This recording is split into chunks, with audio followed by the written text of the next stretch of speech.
Selamat pagi Bapak dan Ibu semuanya. Semoga semuanya selalu dalam keadaan sehat dan bersemangat pada pagi hari ini di hari kedua IGIS 2024. Perkenalkan, nama saya Marlistia Citraningrum dan saya akan menjadi moderator untuk sesi talk show yang pertama, yaitu mengenai Eco Industrial Park as Central Hub for Sustainable Manufacturing Best Practices. Jadi sesi diskusi ini kita akan membahas apa yang disebut sebagai Eco Industrial Park atau kawasan industri berwawasan lingkungan. Apa saja yang menjadi indikator untuk kawasan industri menjadi sebuah Eco Industrial Park. Kesiapan kawasan-kawasan industri untuk bertransformasi menjadi Eco Industrial Park dan tentunya upaya bersama yang bisa dilakukan untuk menjadikan Indonesia sebagai negara yang memiliki Eco Industrial Park terintegrasi. Pada pagi hari ini kita kedatangan tamu-tamu yang ahli di bidangnya dan akan membagikan perspektif mengenai Eco Industrial Park atau kawasan industri berwawasan lingkungan. Saya akan memanggil pembicara yang pertama yaitu Ibu Emma Natalia, tim leader dari Direktorat Perwilayahan Industri Kementerian Perindustrian.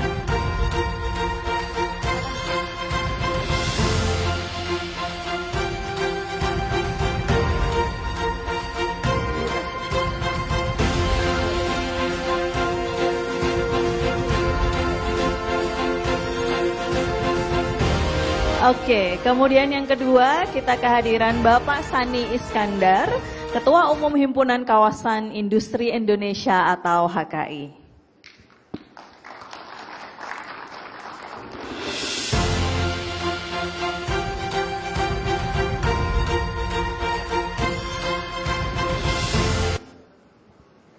Our next speaker is Mr. Salil Dutt, Chief Technical Advisor or CTA from United Nations Industrial Development Organization or UNIDO.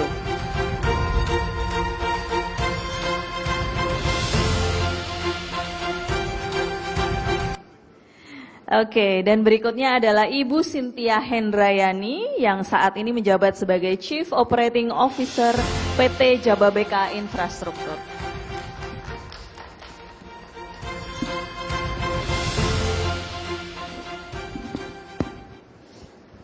Baik, selamat pagi Bapak dan Ibu semua. Good morning, ladies and gentlemen. Thank you very much for coming to our session today. Jadi pada pagi hari ini, for Mr. Salil Dutt, I apologize that I will talk mostly in Indonesian, but I will translate some of the context for you on your question session.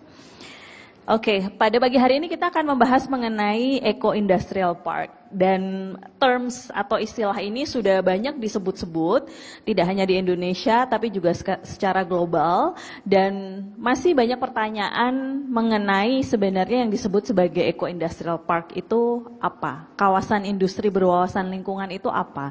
Apa yang menyebabkan sebuah kawasan industri disebut berwawasan lingkungan atau tidak?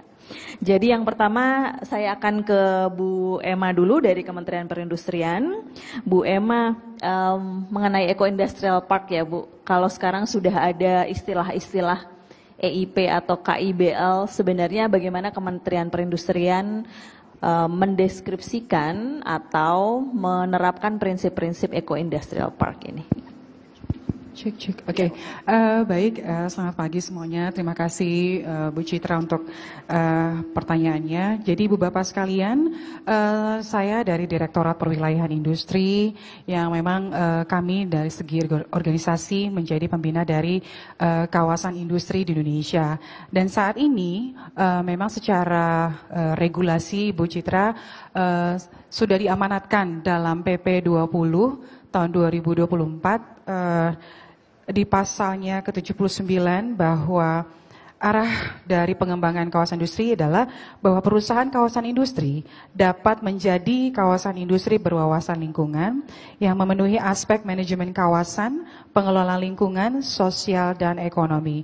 Sebagainya kalau dari segi dari definisi, mungkin ini adalah merujuk pada kawasan industri yang menerapkan prinsip-prinsip efisiensi sumber daya dan pengelolaan lingkungan secara berkelanjutan. Dan mana fokusnya adalah sebenarnya adalah kolaborasi dari perusahaan dalam kawasan industri juga untuk meminimalkan dampak lingkungan seperti limbah dan meningkatkan efisiensi sumber daya serta mendorong inovasi teknologi ramah lingkungan tentunya. Dan beberapa elemen utama itu ada beberapa, itu yang pertama adalah pengelolaan energi yang salah satunya adalah menggunakan atau memanfaatkan energi baru terbarukan. Kemudian yang kedua adalah efisiensi sumber daya, ini juga mengacu pada penggunaan sumber daya. Sumber daya dimaksud ini adalah bisa seperti energi, air, ataupun bahan lainnya ya. Dan dilakukan secara efisien untuk mengurangi pemborosan dan biaya. Elemen yang ketiga adalah produksi bersih berupa penerapan strategi dan praktik yang meminimalkan limbah dan polusi pada sumbernya. Dan terakhir mungkin adalah simbiosis industri Bu, yaitu di mana limbah mungkin dari satu perusahaan industri itu dapat dimanfaatkan menjadi bahan baku bagi perusahaan lain. Kurang lebihnya seperti itu. Tadi pertanyaan keduanya apa? Perbedaan ya? Perbedaannya dengan kawasan industri yang biasa atau tidak? Oh, tidak perbedaannya. Baik, sebenarnya kita tahu bahwa sebenarnya pembentukan kawasan industri sendiri itu tujuannya salah satunya pasti untuk meminimalkan dampak lingkungan. Makanya dibentuklah kawasan industri di mana terpusatlah kegiatan-kegiatan industri di sana, kemudian dikelola limbahnya bersama-sama dalam satu klaster ya gitu ya. Nah, namun memang mungkin awal dibentuknya mungkin mostly konvensional itu dianggap fokusnya adalah pada produktivitas industri ya Bu. Jadi bagaimana memaksimalkan atau mengoptimalkan produktivitas industri dengan berbagai sumber daya. Dan saat ini kalau EIP tentunya kita jelas ya dari nomenklaturnya saja berwawasan lingkungan. Artinya memang memiliki pendekatan holistik yang menggabungkan itu ekonomi, sosial, dan lingkungan untuk menciptakan ekosistem industri yang berkelanjutan dan berkontribusi pada ekonomi sirkular. Kurang lebih seperti itu Bu Citra, terima kasih. Baik, terima kasih Bu Emma. Menarik bahwa ketika kita bicara paradigma kawasan industri, produktivitas sekarang bukan lagi menjadi sesuatu yang harus utama tanpa diikuti dengan pengelolaan lingkungan yang baik. Memang sekarang semua arah kegiatan ekonomi produktif juga harus mempertimbangkan dampak-dampak lingkungan dan meminimalisir limbah yang dibuang mungkin ya ke lingkungan sekitarnya. Dan PP 20 tahun 2024 sudah menjadi landasan bagi kawasan-kawasan industri untuk bisa mempraktekkan bagaimana Eco-Industrial Park ini kemudian menjadi sesuatu yang terintegrasi dalam pengelolaan kawasan industri. Oke, terima kasih Bu Emma. Saya akan ke Pak Sani ya.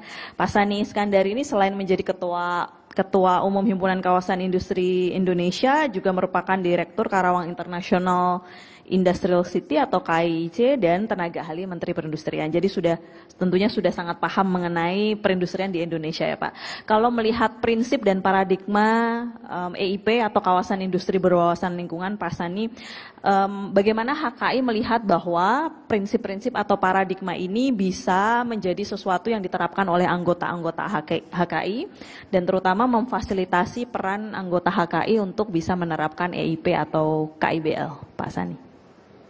Oke, terima kasih.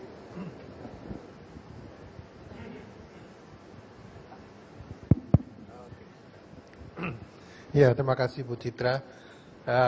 Bapak Ibu, terima kasih untuk kesempatan dari Himpunan Kawasan Industri. Saya ingin menyapa dulu, ada senior saya Pak Ngakan. Pak Ngakan ini ya sama-sama ya, waktu itu di perindustrian beliau selaku Pak Eselon 1, sekarang juga sama-sama bantu di Kemenko Perekonomian juga. Bapak Ibu sekalian, mungkin saya mau sharing sedikit mengenai HKI. Jadi Himpunan Kawasan Industri, ya kita sudah 36 tahun, sejak tahun 88.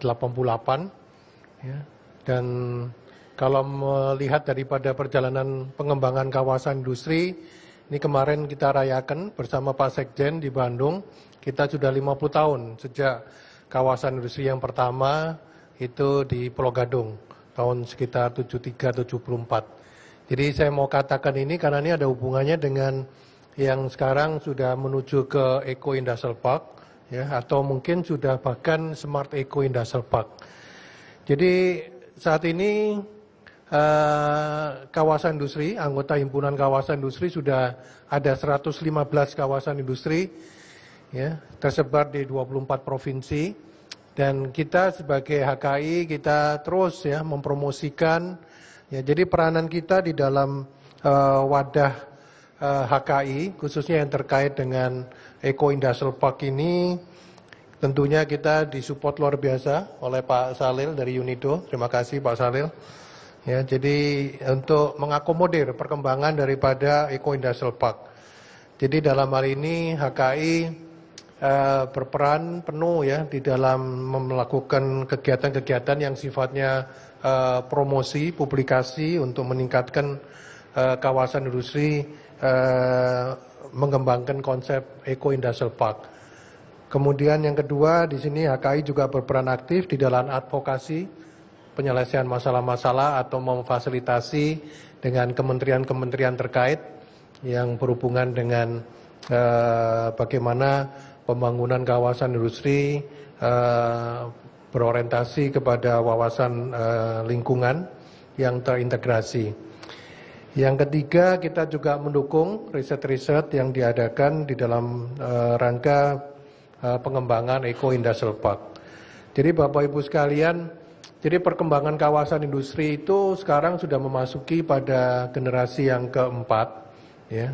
Kalau generasi yang pertama yang tadi saya sebutkan itu kurang lebih 50 tahun yang lalu, itu dikembangkan oleh pemerintah, dalam hal ini BUMN. Jadi kalau kita perhatikan kawasan industri pertama seperti di Pulau Gadung, di Rungkut, Surabaya, ya, Kim, di Medan, Kima, Makassar dan sebagainya. Kemudian berkembang, ada beberapa yang terkait dengan support terhadap perusahaan-perusahaan BUMN-nya seperti Krakatau Industrial Estate Cilegon, kawasan industri Kujang Cikampek, kawasan industri Gresik dan sebagainya. Itu adalah era yang generasi pertama. Generasi kedua kita diawali dengan keluarnya Kepres 53 tahun 89, di mana swasta diizinkan untuk mengembangkan kawasan industri. Di situ kemudian kawasan-kawasan industri berkembang sampai keluar kemudian PP 24 ya tentang kawasan industri yang diperkuat dengan Undang-Undang Nomor 3 tentang Perindustrian tahun 2014. Di situ dikatakan bahwa perusahaan industri wajib masuk ke dalam kawasan industri. Jadi seluruh perusahaan industri manufaktur itu wajib berlokasi di kawasan industri. Ini ada hubungannya dengan apa yang kita bicarakan hari ini. Salah satu tujuannya itu adalah agar kawasan-kawasan ini sesuai dengan rencana tata ruang yang memang diperuntukkan untuk industri sehingga tidak mengganggu lingkungan. Ya, jadi dalam arti ambil contoh misalkan terkait dengan pembuangan limbah cair. Kalau di kawasan industri wajib harus punya IPAL, instalasi pengolahan air limbah.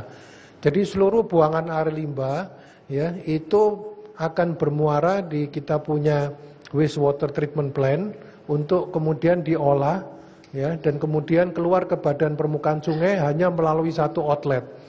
Jadi Bapak Ibu bisa bayangkan ratusan atau bahkan ribuan perusahaan industri di dalam satu kawasan itu keluarnya buangan air limbahnya melalui hanya satu titik outlet. Sehingga pemerintah sangat mudah sekali untuk mengawasi.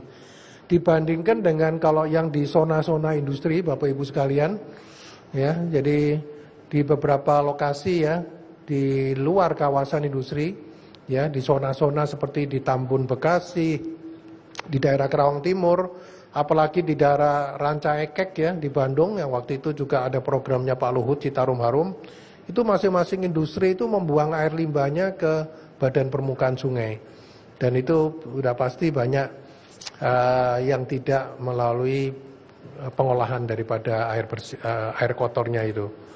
Jadi seperti itu Bapak Ibu sekalian, dan sekarang kita sudah memasuki era atau generasi yang ketiga Eco Industrial Park. Bahkan saat ini sudah masuk kombinasinya Pak Salil. Jadi selain eco tapi juga harus smart juga. Jadi selain berorientasi kepada yang berhubungan dengan lingkungan, tapi juga transformasi digital juga sudah ikut. Saya pikir hal-hal yang berhubungan dengan Eco Industrial Park pada umumnya juga berhubungan dengan digital transformation juga, ya, karena memang dalam rangka untuk supaya concern terhadap kaitannya dengan masalah environmental biasanya itu dikombinasi dengan hal-hal yang sifatnya high tech juga. Jadi pada saat ini ya kami sekali lagi terima kasih kepada UNIDO, ada 5 kawasan industri yang sudah bergabung di dalam pilot project untuk Global Eco Industrial Park Program, ya, GEIPP. Ya, jadi dalam hal ini ada kawasan industri Batamindo, ada kawasan industri MM 2100, kawasan industri KIIC, Kerawang International Industrial City, dan yang terakhir tahap kedua itu kawasan industri Medan dan kawasan industri GIIC, Kota Delta Mas. Jadi saya rasa melalui 5 kawasan industri ini yang sudah dikawal langsung oleh UNIDO, ya, ini berusaha untuk mempraktekkan bagaimana mengembangkan konsep kawasan industri yang berwawasan lingkungan. Ya, terakhir dari saya ingin sampaikan juga bahwa kita sangat berharap dukungan dari pemerintah, ya, di dalam rangka untuk mencapai konsep Eco Industrial Park ini berjalan lebih optimum, ya, tentunya kita harapkan ada dukungan insentif, ya, baik fiskal, non fiskal, ya, sehingga teman-teman pengembang, pengelola kawasan lebih semangat lagi nih, Bu Emma, ya. Nanti saya akan sampaikan juga ke Pak Andi Rizaldi, Pak Dirjen, bagaimana nanti HKI, ya, bekerja sama dengan Kemenperin, ya, khususnya KPAII, Pak Eko, Bu Dewi, dan juga dengan Pak Andi, ya, Bu Emma dan sebagainya, supaya kita bisa lebih baik lagi. Sementara ini yang sudah kita praktekkan di dalam rangka Eco Industrial Park, ya, sebetulnya banyak sekali, tidak terbatas pada penggunaan solar panel, penerapan kompos, pemanfaatan PET, politin, untuk pengerasan aspal dan sebagainya dari bahan plastik, ya, limbah plastik, dan banyak hal lagi yang kita sudah lakukan. Ya, moga-moga dengan bimbingan dari UNIDO ke depannya kita berharap banyak hal yang bisa dilakukan di dalam kawasan industri di dalam rangka mendukung konsep kawasan industri yang berwawasan lingkungan. Saya rasa itu, Bu Citra. Terima kasih, Bu. Terima kasih Pak Sani, ceritanya komplit sekali ya Pak ya, tentang perjalanan HKI, juga bagaimana upaya kawasan-kawasan industri di dalamnya.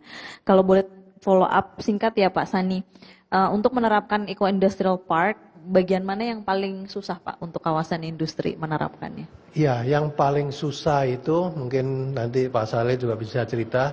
Sebetulnya kan yang diharapkan oleh, kalau dari UNIDO itu kan bagaimana tercipta satu ekosistem di dalam kawasan industri sehingga tercapailah yang disebut circular economy itu, Bu. Jadi harapannya itu agar limbah ekonomis, ya, khususnya, jadi artinya bagaimana produk-produk sampingan atau mungkin bisa dikatakan waste daripada satu industri di dalam satu kawasan itu kemudian bisa dimanfaatkan atau diproduksi di industri yang lain di dalam satu kawasan yang sama, sehingga tercapai satu sirkulasi daripada kegiatan industri dengan memanfaatkan daripada limbah-limbah atau produk-produk sampingan dari masing-masing industri. Itu sebetulnya cita-cita kami, ya, karena dengan demikian pasti meningkatkan added value buat perekonomian kita. Namun dalam konteks di Indonesia ini memang seringkali agak susah. Jadi waktu itu dengan Pak Salil, ya, kita ke Korea, ke Vietnam dan sebagainya.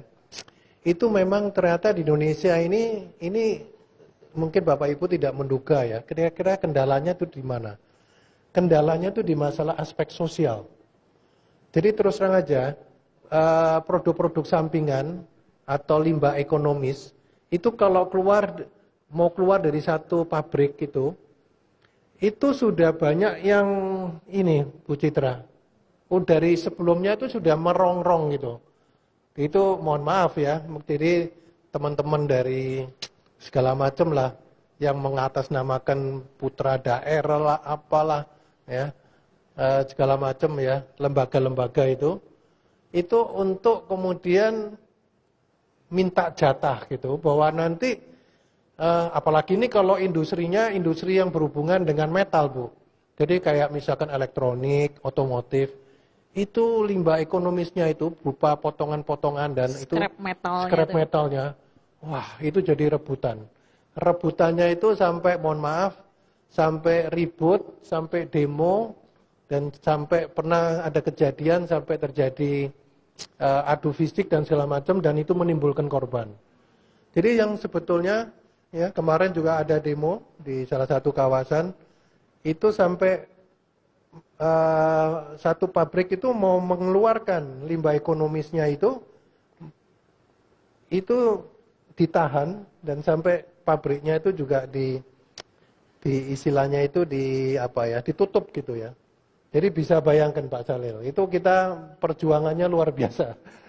Jadi ya ini tentunya harapannya ya khususnya ke aparat keamanan ya, ke Kementerian Perindustrian juga untuk menyuarakan agar hal-hal yang seperti ini harusnya bisa diatasi gitu ya. Kalau enggak memang ya, kalau saya perhatikan ya kemarin waktu ke Korea dan segala macam, wah itu bagus sekali ya. Jadi itu Bu Citra. Jadi harapan kami dukungan pemerintah bukan hal-hal yang sifatnya mungkin dalam cuma sifatnya insentif atau apapun, namun juga adanya kepastian hukum, Bu. Kepastian hukum ini baik terkait keamanan, kepastian hukum apapun lah, termasuk dalam hari ini dari sisi perizinan dan sebagainya, itu agar bisa terpenuhi lah. Ya, saya rasa Bapak Ibu udah sangat paham ya. Makanya saya kalau ditanya oleh media itu, Pak, kira-kira masalah di Indonesia ini apa sih yang paling utama? Sebutkan dalam 2 kata. Itu ya saya ngomong ya kepastian hukum. Jadi itu yang mungkin kita udah sangat maklum ya. Kesulitan kita di situ. Makasih. Oke. Terima kasih Pak Sani. Justru bukan teknoekonomisnya ya, melainkan aspek sosial dan bagaimana kawasan industri juga merupakan bagian dari ekosistem masyarakat di sekitarnya. Mr. Salil, so basically we talk about the indicator for IEP and then what the HKI has been doing to promote also IIP, and we talk about the challenges. I think we can agree that the concept of IIP is good on paper, but from your experience for the assistance that you have been doing with the government of Indonesia and also with the Industrial Zone Association, what are the challenges of implementing IIP in Indonesia? Bu Citra, mohon izin, saya mesti harus jalan, ada pertemuan. Baik, terima kasih Pak Sani. Nanti digantikan oleh Ibu Sonia. Siap. Oke. Terima kasih Pak Sani. Kita berikan tepuk tangan untuk Pak Sani Iskandar.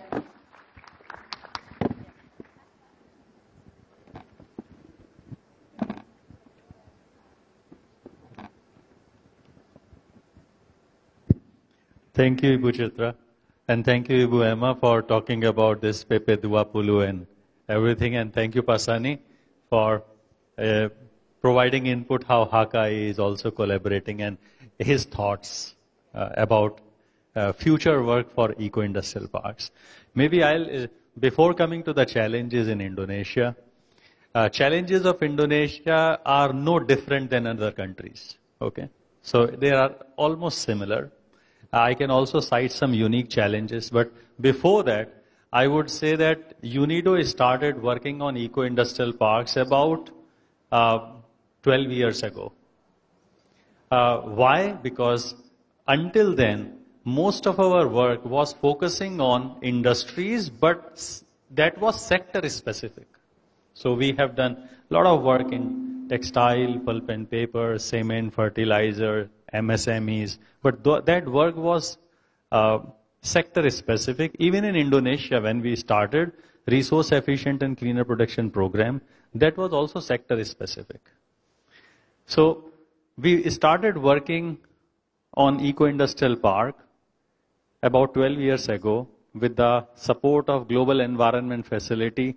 At that time, Indonesia project was not there, but we did those projects in different countries. And then we realized that there is a lot of confusion between various terminologies.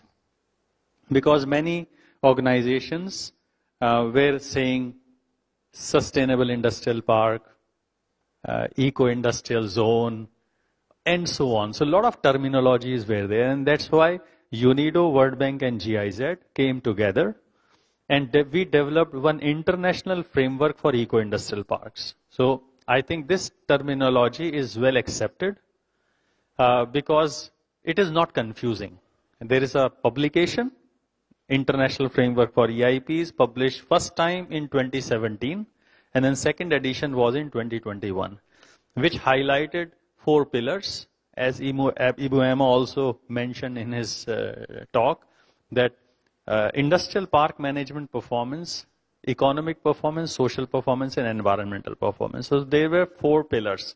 And as of latest edition of international framework, there are 64 benchmarks, which also includes prerequisites and performance indicators. So it's a comprehensive list to decide on how industrial parks can perform better in thematic areas.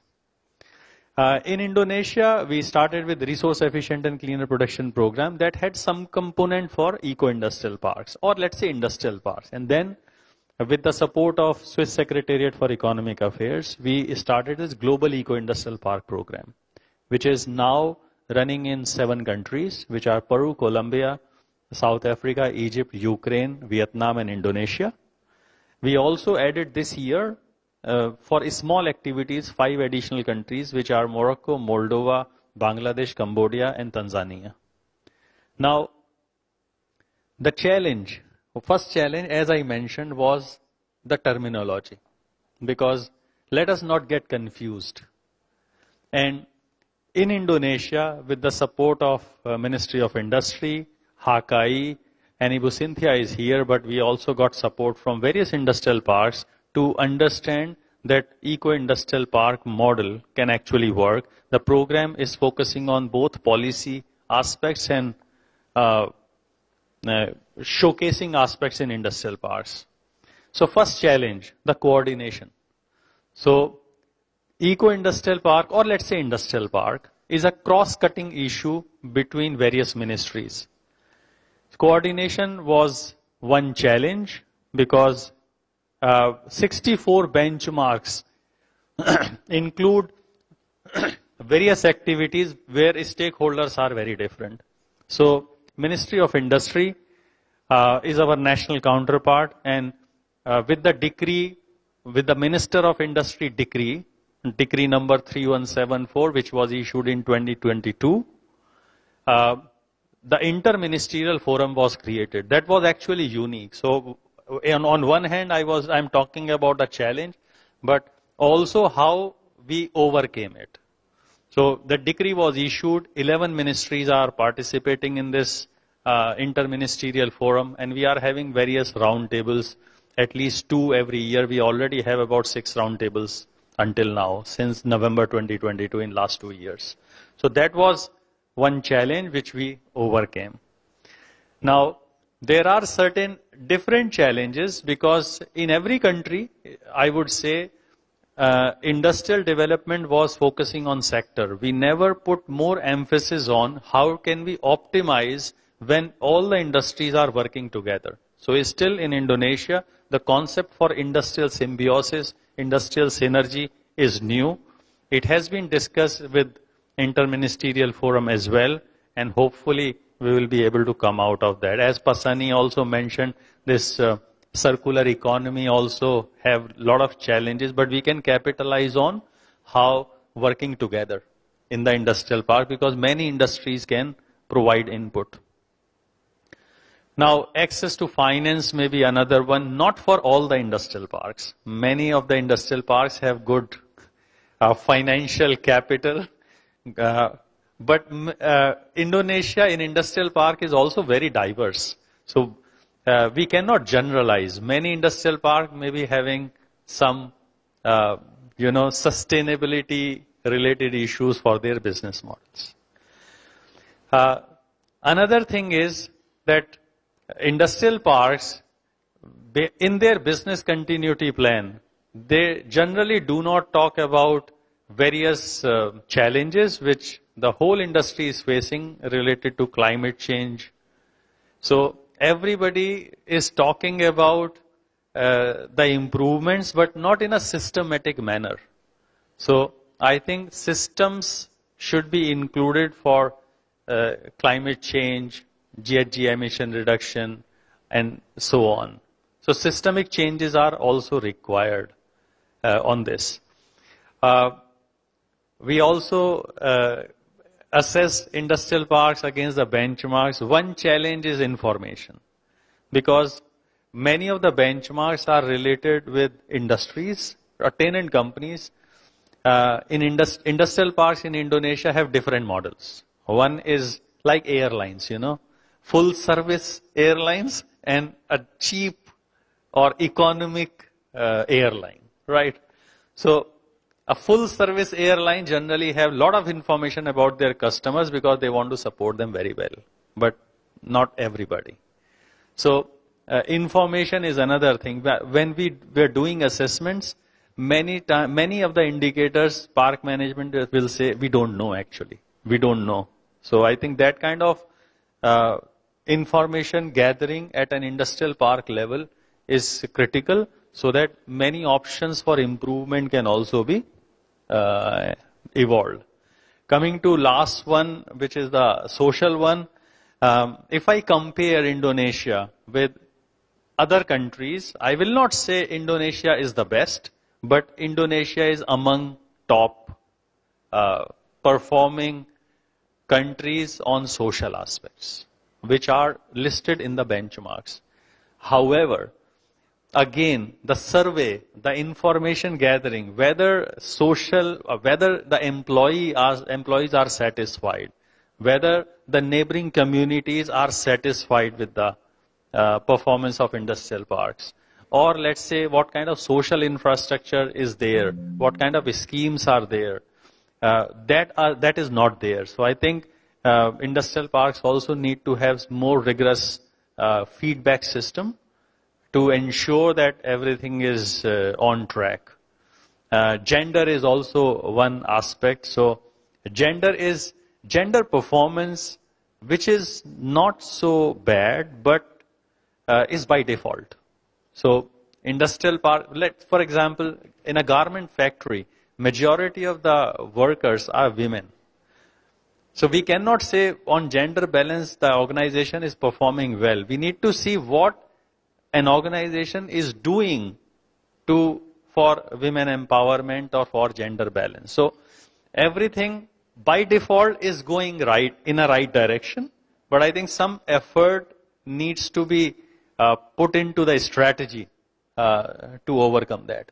So I think I handle this economic, social, and technical aspect policy well. or technical related challenges. Okay. Thank you very much. Thank and you, coming to Pak one thing which Pasani was also mentioned is smart eco-industrial parks.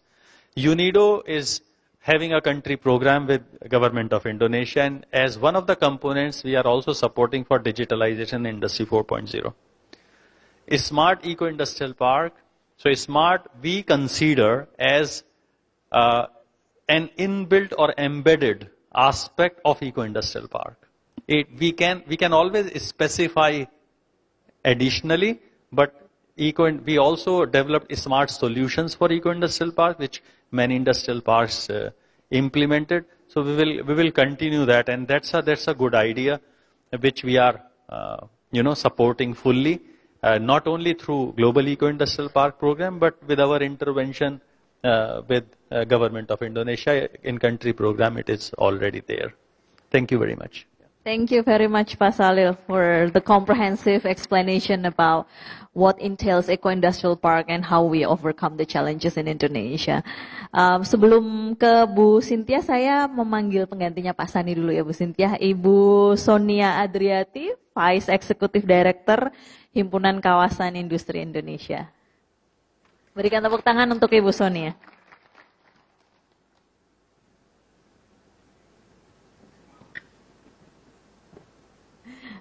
Selamat datang Bu Sonia. Oke, saya mau ke Bu Cynthia ya. Bu Cynthia sebagai COO di Jababeka Infrastruktur dan Jababeka sendiri punya konsep yang namanya Jababeka Net Zero Industrial Park ya Bu Cynthia. In principle saya kira indikator ataupun tujuan-tujuan utamanya juga agak mirip dengan Eco Industrial Park ya Bu Cynthia. Tapi boleh dijelaskan nggak Bu, what is Jababeka Net Zero Industrial Park? Thank you, terima kasih banyak. Selamat pagi semuanya. Pertama-tama saya merasa sangat terhormat hari ini boleh hadir di sini di acara AIGIS yang pertama. Mungkin tadi sudah banyak yang menyampaikan tentang kawasan industri dan memiliki berbagai jenis perbedaan dan level ya. Mungkin saya ingin kembali sebelum menjawab pertanyaan itu, saya ingin balik dulu ke belakang tentang Jababeka sendiri ya. Kami adalah kawasan industri swasta yang sudah lama eksis, sudah 30 tahun eksis gitu. Dan sebetulnya kawasan industri Jababeka di Cikarang itu terdiri dari 9 kawasan industri. Namun kami berada dalam satu pengelolaan, yaitu PT Jababeka Infrastruktur di mana saya berada. Nah, kalau kita bicara tentang kawasan industri berwawasan lingkungan, saya rasa kalau kita bicara wawasan gitu ya, we are talking about the people behind them, the industrialists and the guys who do the stewarding, to make sure kawasan industri ini terus memiliki visi misi yang sama. Mungkin saya ingin menyampaikan bahwa Jababeka, we are very lucky, karena kawasan industri kita itu dari awal memang sudah punya eco-industrial DNA. Sebagai kawasan industri yang memang dari pendiri-pendirinya, dari saat awalnya itu sudah memiliki orientasi terhadap kita ingin kayak seperti Singapura loh gitu. Jadi dari awal mereka dengan segala keterbatasan yang ada saat itu dan standar yang sudah berbeda ya. Dulu kita mungkin standarnya ya punya wastewater treatment plant itu sudah bagus gitu. Dan sekarang peningkatan pengetatan standar itu sudah terjadi. Dan namun di satu sisi kembali lagi an industrial estate is not just about property, but it is the industrialist with the same vision and values. So pada saat mereka sudah punya visi dan value yang sama, untuk mendorong mereka ke arah yang visi-visi itu tidak terlalu sulit. Jadi we are very lucky because we have tenants who has similar vision. Dari awal pada saat pembentukan kawasan industri Jababeka, karena visi-visi tersebut, keinginan untuk menjaga reputasi, keinginan untuk keberlanjutannya, itu kami memiliki anchor tenant yang memang sudah arahnya seperti itu gitu. Kami ada Unilever sebagai salah satu anchor tenant kami, kemudian L'Oreal, Hitachi Astemo, yang mungkin sekarang kita sudah tahu bahwa mereka memang punya komitmen yang besar terhadap sustainability. Jadi buat kami dari karakter dari tenan-tenan kami dan juga dari keinginan dari founder-founder kami di awal, kami meneruskan visi yang sama sebetulnya untuk menjadi kawasan industri yang ESG. Dari beberapa tahun terakhir kita selalu berjuang bagaimana kawasan industri kita selalu diakui dari sisi hal ini. Dan mungkin yang terakhir, kita sudah beberapa kali menerima Proper Award dari Kementerian Lingkungan Hidup. Yang terakhir dalam 2023 kemarin, kami menerima Green Proper Award. Sebagai pengelola kawasan, kami juga punya kewajiban. Mungkin tadi kalau Pak Salil menyebutkan kesulitan data ya, kami juga berupaya ya dengan segala keterbatasan, pengumpulan data terjadi secara untuk melalui proses transformasi digitalisasi. Karena kami memang juga punya kewajiban dari Kementerian Lingkungan Hidup untuk melakukan konsolidasi data lingkungan. Jadi kami mulai melakukannya sekarang melalui proses digital. Dulunya dilakukan melalui kertas, memang sulit sekali. Laporannya banyak, datanya banyak, dan kami sendiri ada 1.800 tenan. besar dan kecil. Jadi mengendalikan semua ini, mengkonsolidasikan seluruh datanya itu tidak mudah. Nah sekarang kita mulai melakukan standarisasi format, mulai melakukan pengumpulan secara online. Ya harapannya beberapa tahun ke depan kami memiliki basis data yang jauh lebih baik. Nah terkait dengan tadi mendorong suatu kawasan itu tadi kami juga bekerja sama dengan anchor-anchor tenan kami. Tahun 2022, tahun 2022 akhir dalam World Economic Forum ada 5 dari anchor tenan kita yaitu Unilever, Mattel, Hitachi Astemo, L'Oreal, dan saat itu kita didukung oleh Pertamina untuk mendeklarasikan diri menjadi Net Zero Industrial Cluster pertama. Kenapa anchor tenan itu penting? Karena mereka memiliki pengaruh besar terhadap supply chain-nya. Jadi ini adalah salah satu strategi yang mereka juga merasa bahwa ini adalah perlu kita lakukan secara bersama-sama. Mungkin yang unik dari kami dari kawasan industri Cikarang ya, meskipun kita tahu bahwa kawasan industri Cikarang itu adalah pusatnya dari otomobil manufacturing, tetapi sebetulnya tidak ada satu industri yang mendominasi. Ada fast moving consumer good di situ, electronic goods juga di situ, kemudian juga pharmaceutical juga ada di situ. Jadi sebetulnya kawasan industri Cikarang tuh ekosistemnya sudah terbangun sangat kuat dan terdiri dari tenan-tenan besar dan berbagai jenis supply chain yang sama dan menservis beberapa anchor tenan ini. Jadi untuk bisa mencapai seluruhnya itu sebetulnya hanya berakar di beberapa industri besar. Jadi buat kami dari awal pembentukan, dari awal foundernya 5, sekarang ini kami sudah mencapai 19 komitmen tertulis untuk mencapai Eco Industrial Park. Dan kami berupaya terus-menerus untuk mendorong terjadinya pertumbuhan jumlah anggota yang mau berkomitmen. Sebetulnya mungkin kalau dari sisi upaya-upaya, mereka sendiri juga sebetulnya sudah punya keinginan-keinginan menjadi eco-industri ya. Mereka sangat proaktif. Contohnya mungkin kalau saya bisa sebutkan, Unilever mengarah sudah seluruh energinya, mereka berupaya mengkombinasikan REC, biomass, proaktif di dalam pengelolaan sampah, dan kemudian kalau ada tenan seperti L'Oreal yang sudah berusaha mencapai 100% renewables, dan kemudian juga ada tenan seperti TUV North yang mungkin operationnya nggak besar, tetapi mereka juga punya visi bagaimana menurunkan dampak industri. Mereka juga berpartisipasi di dalam berbagai kolaboratif effort seperti menanam mangrove. Jadi kami melakukan banyak kegiatan-kegiatan secara bersama-sama, mungkin awalnya sedikit sporadis, tapi makin lama makin movementnya semakin besar. Awal tahun ini kita bersama-sama 55 tenan Jababeka menanam mangrove di pesisir utara Bekasi. Dan ini sudah terjadi ke tahun kelima. Jadi makin lama kita melihat, oh mangrove kita makin besar nih di Pantai Bahagia, di pesisir utara Bekasi. Nah ini dampak kebersamaan inilah yang kita berusaha capai dengan melakukan kolaborasi seperti tadi yang disampaikan oleh Pak Salih dan Bu Emma tadi. Kira-kira begitu Bu. Oke, terima kasih Bu Cynthia. Perkara laki tadi ya cukup menentukan bagaimana sebuah kawasan industri bisa memiliki target dan visi yang juga sejalan dengan target-target keberlanjutan. Tapi memang mungkin tidak semua kawasan industri selaki Jababeka gitu ya, karena ada 100 lebih kawasan industri di Indonesia, tentunya ini punya tantangan sendiri-sendiri seperti yang dikatakan tadi Pak Sani juga. Terima kasih Bu Cynthia untuk sharingnya. Saya mau mengajak Bapak dan Ibu semua yang ada di sini, apabila punya pertanyaan boleh disiapkan pertanyaannya. Setelah ini kita akan menampung beberapa pertanyaan dari Bapak dan Ibu yang hadir secara langsung ataupun secara daring kepada para narasumber kita yang sudah hadir di sini.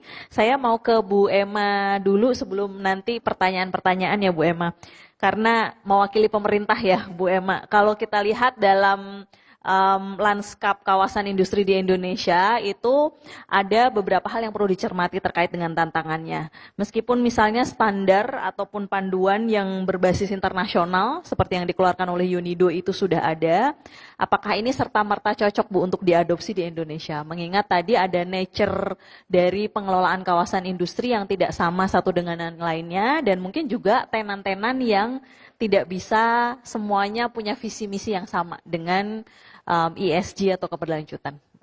Baik, terima kasih pertanyaannya Bu Citra. Jadi memang sebagai informasi Bapak sekalian bahwa per Juli 2024 sudah ada 160 perusahaan kawasan industri di Indonesia. Artinya sudah memiliki izin usaha kawasan industri. Dan ini tersebar di berbagai daerah gitu Ibu Citra. Betul sekali memang karakteristik dari masing-masing kawasan industri berbeda antara pulau gitu ya. Misalnya Pulau Jawa dan Kepulauan Riau itu memang lebih modern gitu ya. Lebih manufacturing multivarious manufacturer gitu. Tapi kalau misalnya di daerah-daerah di luar Jawa seperti Sulawesi, Sumatera itu mungkin ada yang agro-based ataupun mineral ya. Jadi memang beda sekali gitu dan mungkin agak sulit kalau kita menyamaratakan karena stagingnya udah beda gitu ya. Baik itu untuk menetapkan standar apalagi kita kalau mau upgrade menjadi eco-industrial park. Memang kendala-kendala itu ada beberapa yang kita cermati.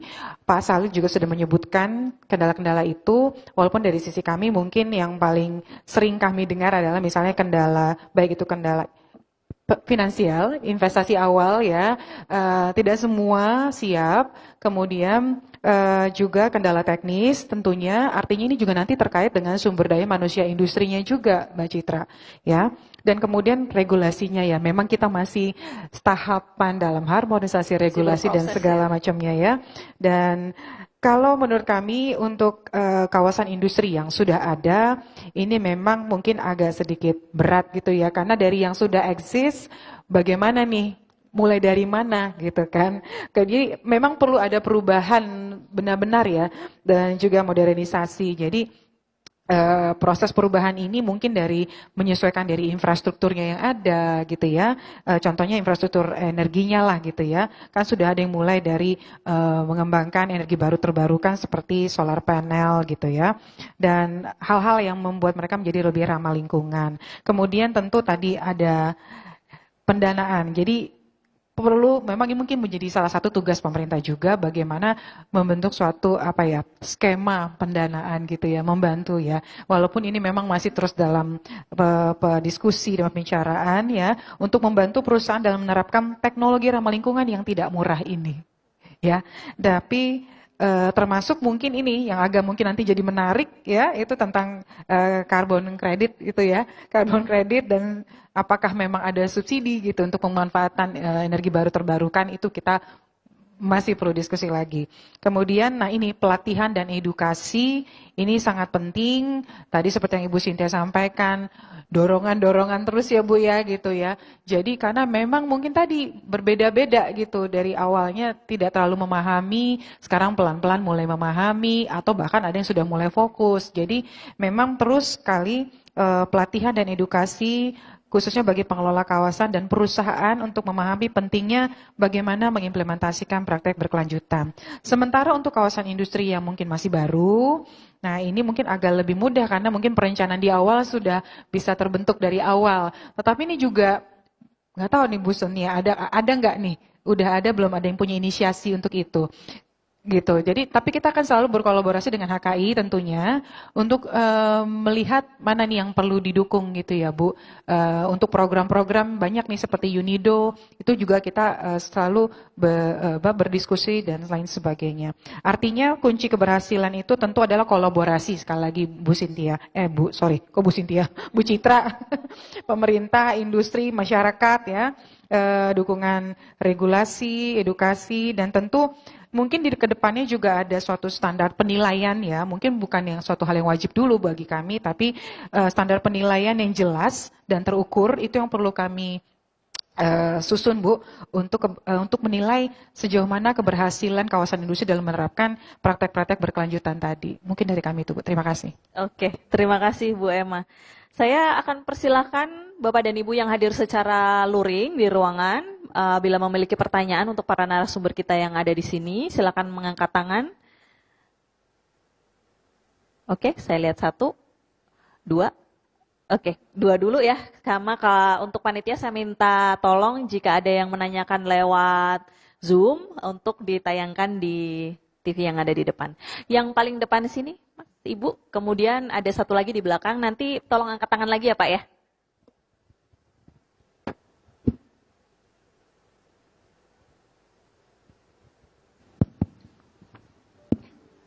Oke, selamat pagi Bapak Ibu panelis semua. Terima kasih atas kesempatan yang diberikan untuk bertanya. Perkenalkan saya Ruli dari PT Garuda Yamato Steel.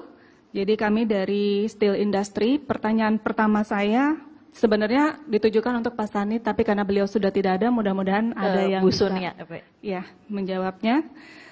Terkait peraturan perindustrian yang mewajibkan bahwa manufacturing harus berada di kawasan industri. Jika tidak, bagaimana konsekuensinya? Itu pertanyaan pertama. Kemudian yang kedua terkait kendala sosial, benar kami mengalami juga kendala dalam mengelola waste kami atau limbah kami. Ketika kami ingin melepaskan ke industri lain untuk membeli limbah kami mendapatkan perlawanan yang cukup keras dari LSM sekitar. Gitu. Sehingga kami menggunakan pendekatan sistem lelang. Jadi kami menggunakan sistem lelang kepada para LSM tersebut. Mereka yang mendapatkan penawaran tertinggi, memberikan penawaran tertinggi akan mendapatkan limbah dari kami dan mereka nanti yang akan meneruskan ke industri yang sejatinya harusnya membeli dari kami, gitu loh. Jadi tetap ada pendekatan di supply chain-nya tuh di tengah, gitu ya. Mereka sebagai perantara ketika kami akan menjual limbah kami dan yang mau membeli limbah kami pun tidak berani untuk membeli langsung kepada kami karena begitu sensitifnya dan juga perlawanan yang diberikan ini cukup masif gitu ya, bahkan sampai bisa demo, strike seperti itu di depan pabrik kita sehingga tidak membuat industri lain itu berani untuk langsung ambil dari kita. Nah ini kepastian hukum dan perlindungan terhadap industri seperti kami, bagaimana harapan kedepannya mungkin bisa dijelaskan kepada kami. Terima kasih. Terima kasih Ibu Ruli. Saya tampung dulu pertanyaannya ya Bu ya. Baik, satu lagi ada di belakang. Pak boleh angkat tangan lagi Pak? Iya. Oke. Bisa sambil berdiri Pak, supaya kelihatan dari sini ya. Ya, terima kasih Bu. Perkenalkan saya Bernard Siombing dari Sukovindo. Sukovindo yang bergerak di bidang lingkungan TIC dan sangat concern untuk hal-hal yang industri hijau ya Bu ya. Tadi saya tertarik dengan Ibu dari JABBK ya. Persis Bu. I agree 100%. Tantangannya adalah ketika pengelola kawasan sudah suatu visi yang pertama sama, jadi waktu tahap seleksi, dia untuk tenan-tenan calon tenan, dia pun sudah menyiapkan visi, kedepannya kawasan itu harus seperti ini, itu tidak akan mendapat kesulitan Bu. Ada tantangan tapi nggak seperti kawasan-kawasan yang ada sekarang ini baik dikelola oleh BUMN dan non-BUMN. Yang saya tanya adalah ke Unido ini Bu, ke Mr. Salim. Kira-kira pendekatan strategi terhadap existing eco-industry park now, what the best, the effective strategy to implement the eco-industry park for the existing untuk pengelola kawasan yang ada saat ini di luar dari yang kategori dari JABBK Bu, ya. Yang kedua untuk yang new seperti yang ada di kawasan Batang gitu kan, mereka punya suatu keinginan juga gitu ya. Tapi kembali lagi, mereka bisnis oriented harus mencapai tadi.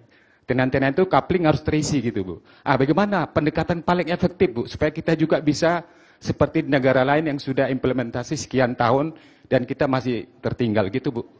Terima kasih. Terima kasih Pak. Mohon maaf tadi saya nggak terlalu nangkep namanya Pak. Bernard Siombing Bu. Bernard ya Pak ya? Yeah. Oke, terima kasih Pak Bernard Siombing. pertanyaan yang pertama dari Bu Ruli ini sepertinya bisa dijawab oleh Bu Emma ya. Untuk pertanyaan yang pertama, pertanyaan yang kedua nanti saya minta tolong Bu Sonia untuk sharing juga. Jadi kalau misalnya tidak didirikan di kawasan industri, konsekuensinya apa Bu Emma? Baik, Ibu, cek. Oke. Ibu Ruli, terima kasih untuk pertanyaannya. Baik, amanat kewajiban berlokasi di dalam kawasan industri untuk industri ya Bu ya, itu memang diwajibkan mulai dari undang-undang, kemudian di PP sebelumnya kawasan industri 142 tahun 2016 ya? 2015 itu, dan kemudian sekarang di PP 20 2024 itu memang sudah ada Bu, wajib berlokasi di dalam kawasan industri, kecuali memang ada yang dikecualikan. Yang pertama, jika di suatu daerah itu tidak ada kawasan industri atau 2 penuh ya. Kemudian yang ketiga itu kalau itu adalah industri kecil menengah, dan juga kalau dia harus memiliki bahan baku khusus. Ya, karena dia harus mendekati bahan bakunya misalnya, gitu. Dan jika tidak di dalam kawasan industri, Ibu tergantung, Ibu di dalam kawasan industri atau tidak? Di dalam kawasan industri. Ini maksudnya pertanyaan jika yang baru terus mau berlokasi tidak dalam kawasan industri. Baik Bu, nah itu harus ada alasan-alasan lain. Tadi, apakah kami bisa menerima itu? Karena itu tadi Bu, kalau memang dia industri kecil, tentu dia bisa gitu ya. Langsung otomatis gitu. Tapi kalau industri besar wajib Bu, gitu. Jadi harus dilihat dulu. Tapi kalau memang itu Bu, memang dari kami aturannya seperti itu sih Bu. Memang itu suatu kewajiban untuk industri besar ya Bu. Karena kan tadi kembali lagi kita ingin supaya terpusat ya gitu segala aktivitas kegiatan industri. Kami memang akan ada suatu aturan nih supaya bisa lebih jelas lagi dan berkoordinasi dengan BKPM, karena izin-izinnya nanti kan melalui OSS ya Bu ya, gitu. Itu memang ada, kami beberapa berikan surat berlokasi itu hanya karena masalah lokasi tadi agak di belakang gitu, bukan di awal pada saat pengajuan proses OSS tadi gitu Bu. Seperti itu Bu, jadi memang kewajiban ya Bu ya, tidak bisa tidak. Dan memang sekiranya misalnya di situ tidak ada kawasan industri, tapi dia juga wajib Bu di dalam kawasan peruntukan industri. Nah, apalagi nih, kawasan peruntukan industri itu sebenarnya bentangan lahan di suatu daerah, tapi yang masuk dalam rencana tata ruang wilayah daerah. Jadi tidak bisa tidak ya Bu, gitu. Kalau misalnya udah keburu beli lokasi gitu, bukan KPI, waduh, itu masalah Bu, nggak bisa. Sampai kapanpun kita nggak akan ngasih gitu. Kalau untuk perizinan itu gitu, seperti itu Bu. Jadi bisa berkoordinasi dengan Pemda setempat. Siap, terima kasih Bu Emma. Bu Sonia, gimana Bu? Ini sepertinya bukan masalah satu-satu ya. Ini adalah masalah yang cukup jamak ya Bu ya, sosial. Bagaimana kalau kita mau menerapkan circular ekonomi, ada kendala-kendala tadi lingkungan sekitarnya. Baik, terima kasih. Saya setuju Bu, tadi mungkin lebih ke sharing ya, mekanismenya yang dilakukan oleh perusahaan seperti apa dengan melakukan lelang. Tapi ini kembali seperti yang sebelumnya disampaikan oleh Pak Sani, memang ini permasalahan yang sensitif dan juga memerlukan penanganan yang memerlukan koordinasi pentahelix kalau menurut saya. Mengapa demikian? Karena di setiap daerah, kemudian setiap industri mungkin output limbahnya ini kan berbeda-beda. Tentunya tantangan dari setiap daerah juga berbeda-beda. Di daerah tertentu ini mungkin kolektifnya bisa dilakukan dengan bekerja sama, misalnya dengan pemerintah desa, kemudian juga pemerintah daerah setempat, tapi di lokasi-lokasi tertentu lebih langsung mungkin dengan melakukan lelang. Nah ini memang suatu tantangan yang harus benar-benar kita cermati, karena aspek sosial ini merupakan hal yang sangat penting. Mengapa demikian? Kalau sampai terjadi suatu demo di satu kawasan industri, ini tentu efeknya akan sangat besar.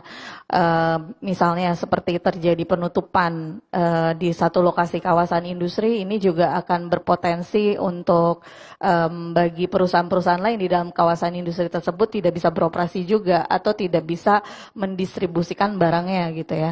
Jadi ini memang memerlukan diperlukan koordinasi yang lebih mendasar lagi. Tapi juga koordinasi tersebut tentunya dengan aparat juga, Bu. Jadi memang dari sisi kepolisiannya juga harus kita libatkan. Dan kawasan industri sebetulnya juga merupakan objek vital nasional. Jadi ini memang harus dilindungi dari gangguan maupun ancaman, karena potensinya terhadap investasi kalau memang sampai ada gangguan dan ancaman ini sangat besar loss-nya, nanti kita tentukan tidak ingin efeknya nanti menjadi berkepanjangan gitu ya. Jadi memang ini koordinasinya perlu dilakukan secara pentahelix. Tapi terima kasih Bu, tadi sudah ada juga dari tempat Ibu sharing gitu ya, kalau dilakukan secara lelang ya untuk mekanisme ini. Mungkin lelang ini juga di beberapa kawasan industri dilakukan, tapi memang tidak semuanya karena tergantung dari daerahnya itu sendiri. Seperti itu, terima kasih. Baik Bu Sonia, kalau boleh lanjut sedikit ya Bu, untuk menerapkan sirkular ekonomi tadi ya, karena kan harusnya mungkin ada beberapa limbah ekonomis yang tidak sesensitif ini ya, untuk dipakai oleh industri lain. Di membernya HKI sendiri udah ada contoh yang sukses nggak Bu untuk sirkular ekonomi? Oke. Untuk saat ini memang dari beberapa member kawasan industri di HKI khususnya ya Bu, jadi memang untuk sirkular ekonomi ini karena kan ini paradigma memang dari global. Jadi memang untuk investor yang mau masuk sekarang sudah mulai bertanya-tanya nih, apa sih inisiatif yang dilakukan oleh kawasan-kawasan industri ini dalam upaya sirkular ekonomi maupun industri hijaunya itu sendiri. Jadi yang tadi disampaikan mungkin oleh Bu Emma dan juga Pak Salil ini menyangkut kepada simbiosis industri itu sendiri. Nah, simbiosis ini juga memang merupakan salah satu tantangan yang cukup lumayan ya nih ya Bu Emma dalam prakteknya sampai dengan saat ini. Jadi ada satu kawasan industri saat ini memang sedang melakukan upaya gitu ya, bagaimana misalnya pemakaian air, kalau kita bisa sampaikan industri data center ini kan melakukan pemakaian air yang lumayan cukup besar. Kemudian airnya ini bagaimana jika bisa dilakukan pre-treatment kembali untuk misalnya disalurkan kepada tenan-tenan lain maupun kepada kawasan industri sendiri itu untuk misalnya melakukan penyiraman tanaman dan lain sebagainya. Jadi memang upaya-upaya ini terus digalakan dan terus dilakukan. Namun perlu kita sadari bahwa untuk membuat satu simbiosis industri ini bukan perkara yang mudah ya Bu. Jadi memang ini hal-hal yang memang perlu koordinasi dan komunikasi seperti tadi yang Pak Salil sampaikan juga. Kurang lebih seperti itu. Terima kasih Bu Sonia.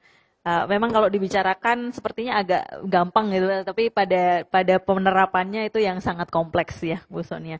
Mr. Salil, there is questions for you. It's actually 2 questions, but if you can answer it in one go. So first is, what's the best strategy to implement eco-industrial park in Indonesia? And then if the park is a new one, the estate is a new one, how do they increase their attractiveness to invite all the tenants to come in? Because probably they're not adhering to the ESG or eco-industrial park standard, but the new estates also want to be successful in attracting new tenants. Thank you very much. Yeah. Thank you very much. Thank you for the question. The best way to implement this eco-industrial park, or let's say, for example, transforming industrial parks into eco-industrial parks, is the collaboration. Different roles are expected from different stakeholders. What we have been advocating is that both action should be taken at the industrial park level. Whenever I am saying industrial park, it includes industrial park management and also the tenant companies. The initiative should be taken by, and then other bodies or let's say regulatory authorities should also support that kind of initiative. So first of all, for any park, we already have this international framework for eco-industrial parks. It has 64 benchmarks. They can do, and everything is available online.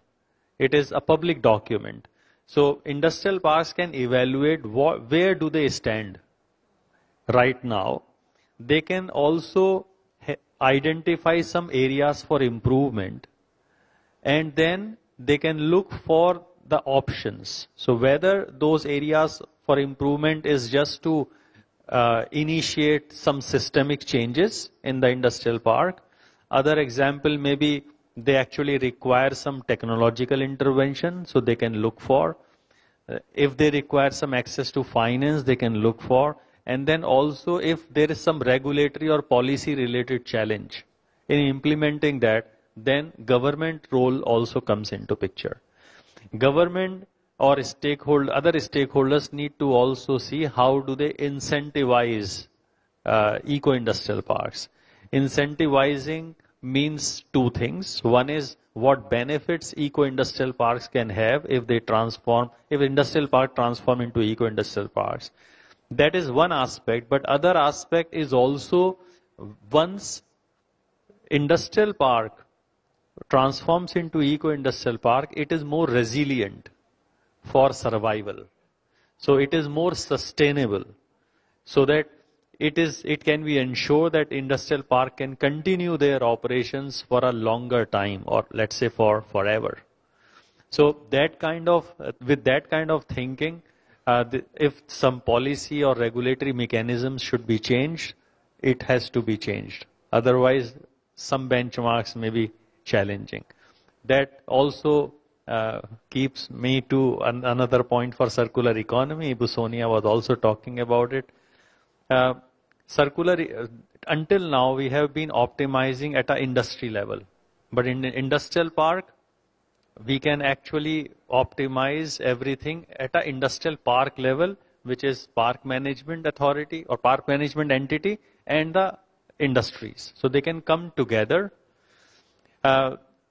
Government of Indonesia already have some priority sectors where circular economy is to be implemented.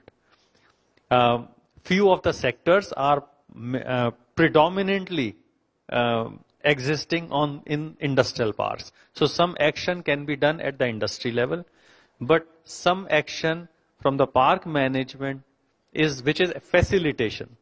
Okay, they can facilitate this journey to circular economy for all the industries together.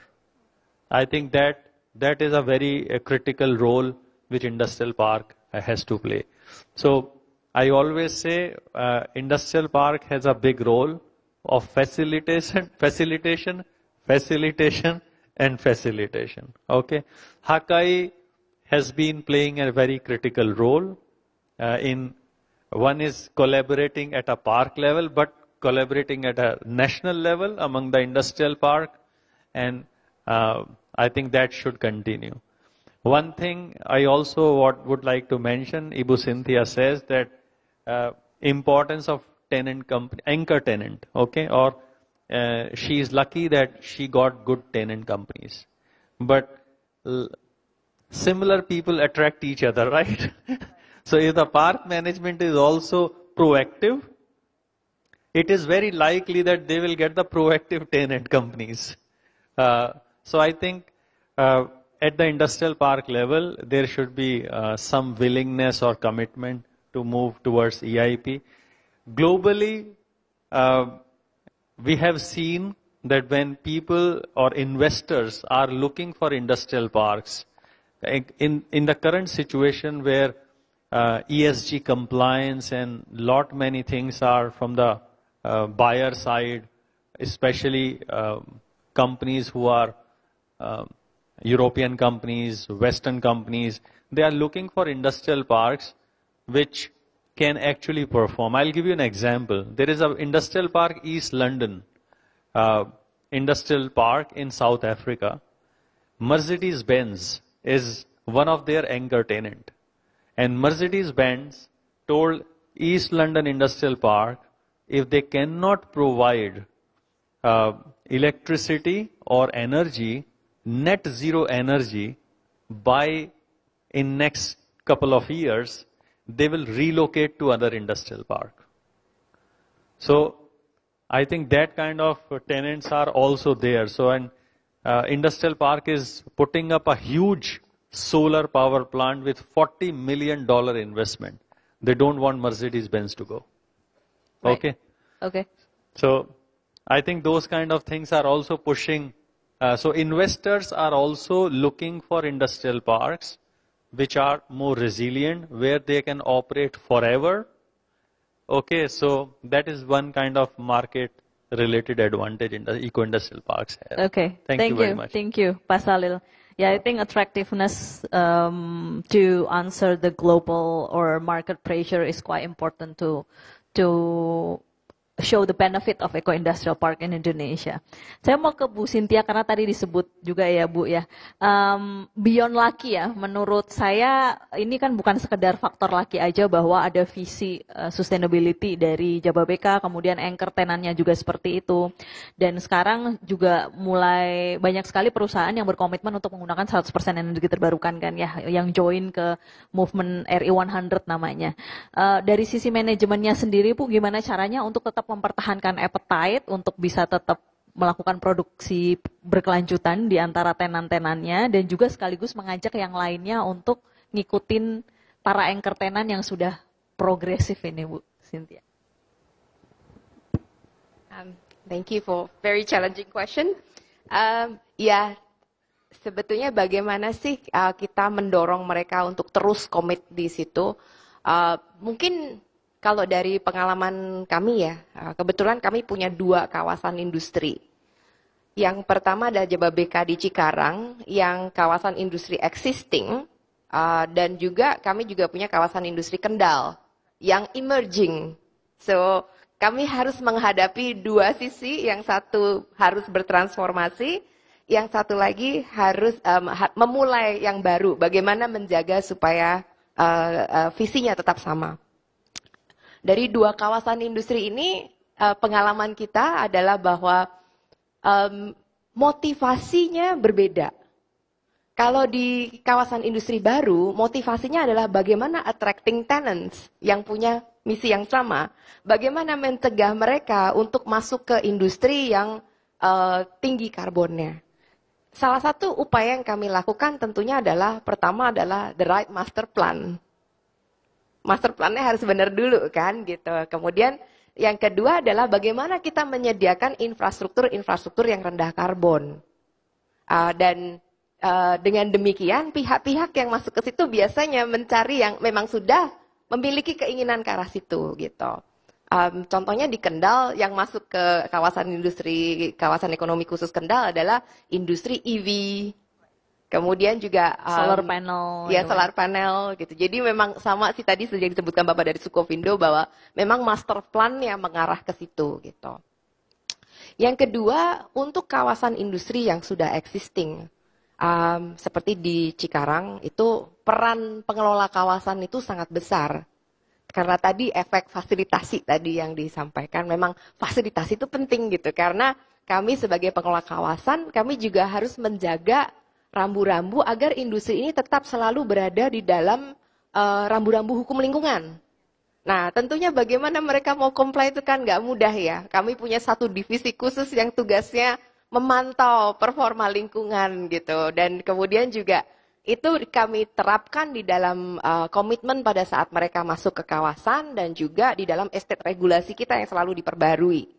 Nah, jadi peran pengelola kawasan dalam mendorong, merubah-rubah policy ini penting. Contohnya bagaimana kita, ada beberapa yang mungkin kalau emisinya terlalu tinggi seperti boiler batu bara, itu kalau sudah ada gasnya kami tidak izinkan. Hal-hal seperti itu akhirnya akan membuat kawasannya lebih nyaman.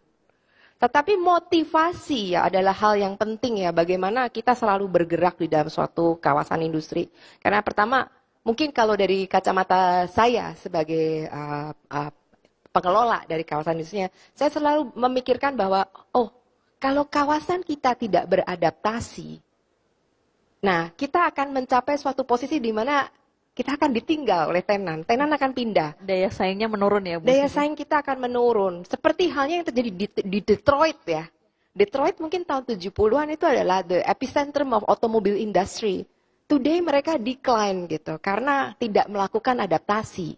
Nah, bagaimana nih kawasan industri Cikarang yang sudah terbangun dengan ekosistem segitu besar itu tidak ditinggalkan oleh tenannya. Itu juga menjadi fokus dari pemikiran-pemikiran kami sebagai pengelola kawasan. Jadi essentially that's about sustainability. How do we sustain as an economic community to always be there for the next couple of years gitu. Jadi tapi kan tentunya tantangannya besar sekali.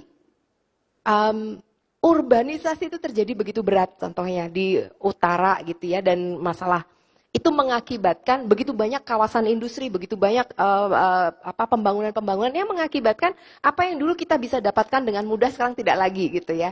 Contohnya air, masalah air ini kan juga semakin lama semakin ketat. Kemudian juga masalah terkait dengan banjir ya.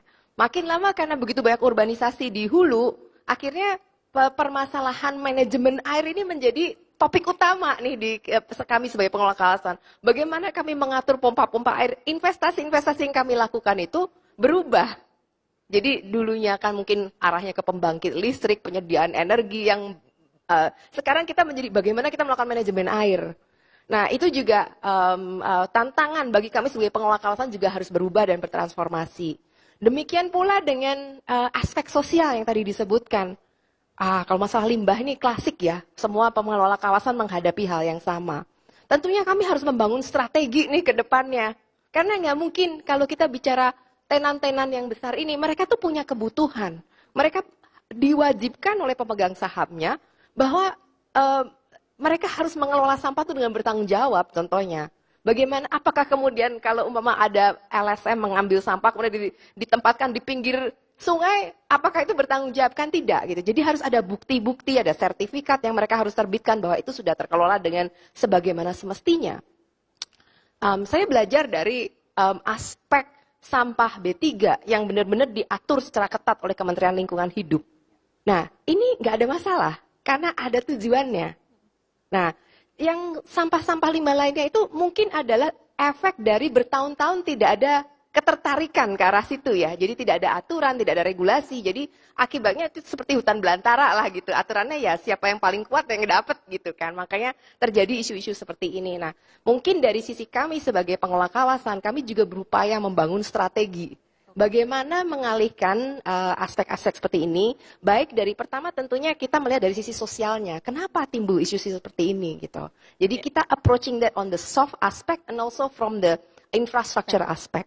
Dari sisi infrastrukturnya, bagaimana kita sebagai pengelola kawasan ini juga menyediakan tempat di mana harusnya pengelolaan itu bisa terjadi di suatu tempat yang lebih bisa visible, terlihat secara bertanggung jawab dan tetap mengayomi para pihak yang tadi membutuhkan aspek keekonomian dan sosialnya.